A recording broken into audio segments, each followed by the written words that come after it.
I was today years old when I realized that I have deeply rooted daddy issues. Yeah,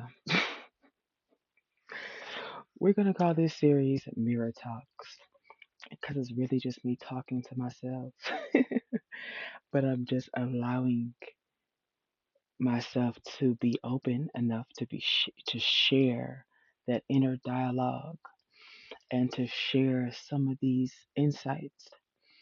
I feel like on the outside looking in, everybody might think everything is going great or well with me, but it's not. It's really not.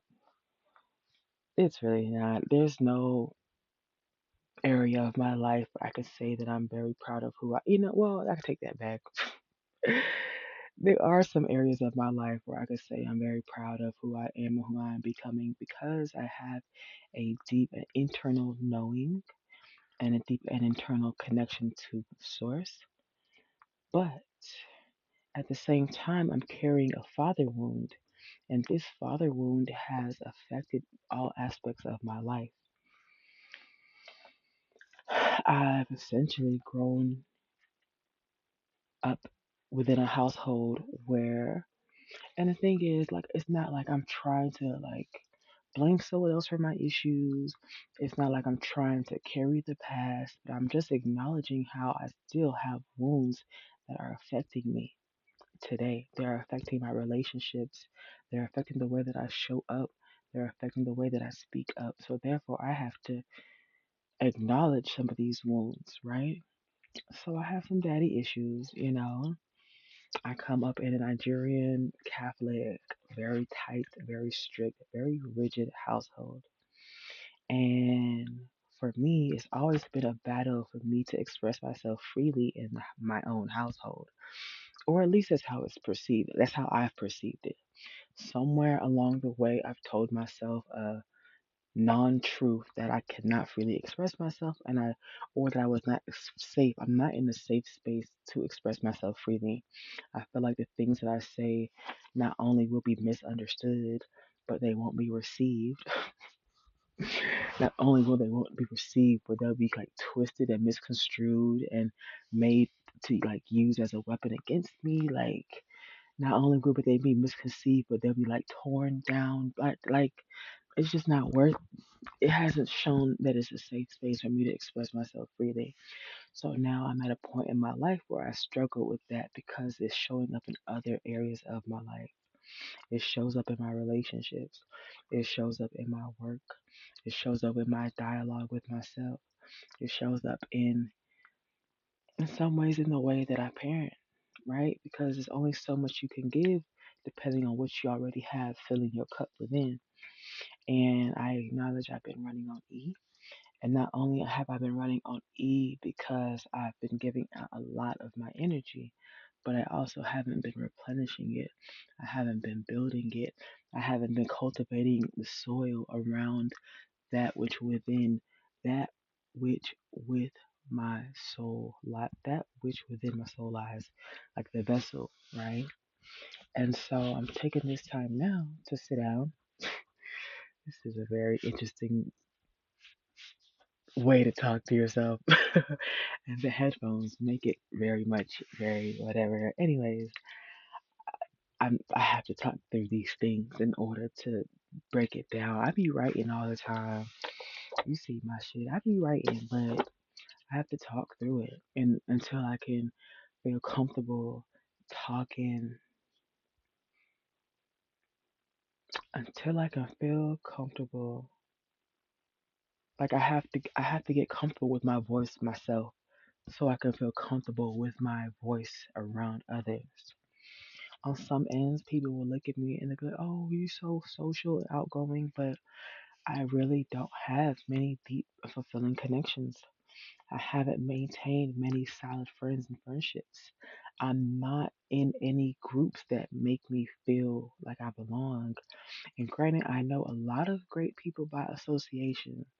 It's just my current day to day has been spent with me, myself, and I, parents, and my siblings, and a very small circle of family members.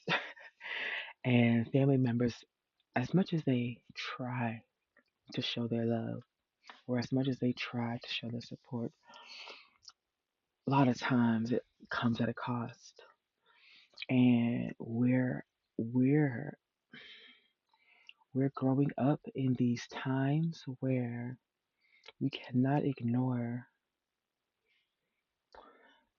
we cannot ignore our scars and our bruises that we have accumulated. We cannot ignore those things that are accumulating within us and within our bodies. We cannot ignore those emotions that are holding, like that we're holding on to, and we're holding them in our bodies. Because then what happens is emotion, energy of motion, it's an energy that arises and it elicits different motions. Emotion is designed to elicit action. But as you are trained to suppress those emotions, or to withdraw those emotions, or to dissociate from those emotions, it then becomes a quiet voice, kind of locked inside, trying to, not even quiet, trying to elicit a message, whether we respond appropriately or not. Now, some of us have been raised. A lot of times you're going to fall in one or two categories to where you're either going to internalize what you feel or you're going to externalize it. And you might externalize it a little bit too much. You might not be able to control how things come out, how things are like. You might not have control over how your emotional reactions, or you might be too controlled and you're holding those emotions in. Either way, eh, it's not the balance. It's not where we want to be, and it's not what we really need to see. And so, as I take the time to get to know me, I begin to see that I can really be whoever I was really meant to be, but I have to take the time to reprogram and deprogram and reprogram my mental state, and to recognize that like I am gifted, I am blessed. I am like I can have anything I want. There are no limits. The only limit that I'm having is mental. But that mental has physical consequences and spiritual foundations. That mental has foundations that if you're just trying to fix something psychologically and like just change your mindset, I mean, that's a good start because the mind will affect others, but also the physical will affect the mind. And so the emotional will affect the mind, the spiritual will affect the mind. All these things will affect the ecosystem of your body. And we want to keep it simple. We have to acknowledge the four elements: mind, body, heart, soul, mother, father, son, daughter, fire, water, air, earth, north, south, east, west. We have to acknowledge those four elements. Those four elements. What do y'all think this is about? What do y'all think this is about? How do you even do this? Hold on. They say the Father, Son, Holy Spirit. Father, the Father, the mind. Father is an air element. Father is kind of the overseer, right? Son, you know, the Father, Son, Holy Spirit. Son, fuck, I'm kind of, I'm laughing because my sister warned me about these moments. I'm like, oh, I get it. Father, Son. Son is the, I don't know that much time. Son is the, damn, I can't think of it. Son, the heart, the fire, the center, Holy Spirit, daughter, earth. Daughter and mother, the feminine. The mother is the water, the womb, the nurturement. The earth is the fruit of the land. And all these things must work together as a holy family, as a united family, as a balanced family to have a thriving ecosystem. When one of these are off, it causes issues. More on that later, but for now, yeah, there might have to be a part.